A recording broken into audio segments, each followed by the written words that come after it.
വന്നില്ലടി പോയി. നിനക്കിതെന്തോ പറ്റി?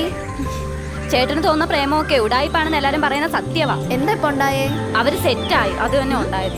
ആര് സെറ്റായി? ആ ഷെമീനെ ചേട്ടനും. നിനക്ക് എങ്ങനെ മനസ്സിലായി? അവര് നന്നായിട്ട് ചേരും, അതുകൊണ്ട് അവരങ്ങ് സെറ്റായി. എനിക്കറിയാൻ വയ്യ എന്തോ ചെയ്യണോ. ഇനി 1 മാസം കൊണ്ട് എനിക്ക് റിക്കവർ ആവാനുള്ള വഴി പറഞ്ഞതാ. ഞാനെങ്ങനെ പറഞ്ഞു തരാനാ? എനിക്കറിയത്തില്ല. എല്ലാവർക്കും പറയാൻ എളുപ്പോ, പക്ഷെ അനുഭവം വരുമ്പോഴേ പഠിക്കത്തോളൂ. ഞാൻ ഇനി അവരുടെ ലൈഫിലോട്ട് പോകത്തില്ല, നോക്കിക്കോ. അയ്യോ സ്റ്റാറ്റസ്. ഞാൻ പറഞ്ഞില്ലേ അശ്വതി 1 മാസം കൊണ്ട് വേറെ പോകുന്നു. കണ്ടില്ലേ അവൾ എപ്പോഴേ റിക്കവറായി. ഒരു തവണ പോലും വിളിച്ചില്ലല്ലോ ഇതുവരെ. അവൾക്ക് പ്രേമമാണ് പോലും. ഞാൻ എന്നാ അങ്ങോട്ട് വിളിച്ചു നോക്കിയാലോ? എന്തിന്? അത് ശരിയാവില്ല. അതിനെ എന്റെ വഴിക്ക് വിട്. നിങ്ങൾക്ക് എന്നെ പ്രേമിച്ചൂടെ? അല്ല, അങ്ങനെ പറഞ്ഞത് തെറ്റായി പോയെങ്കിൽ സോറി. ഏയ് സാരല്ല. എനിക്ക് നിങ്ങളോട് പ്രേമം ഉണ്ടോന്ന് ചോദിച്ചാ ഉണ്ടോന്ന് ഇല്ലയോന്നൊന്നും അറിയത്തില്ല.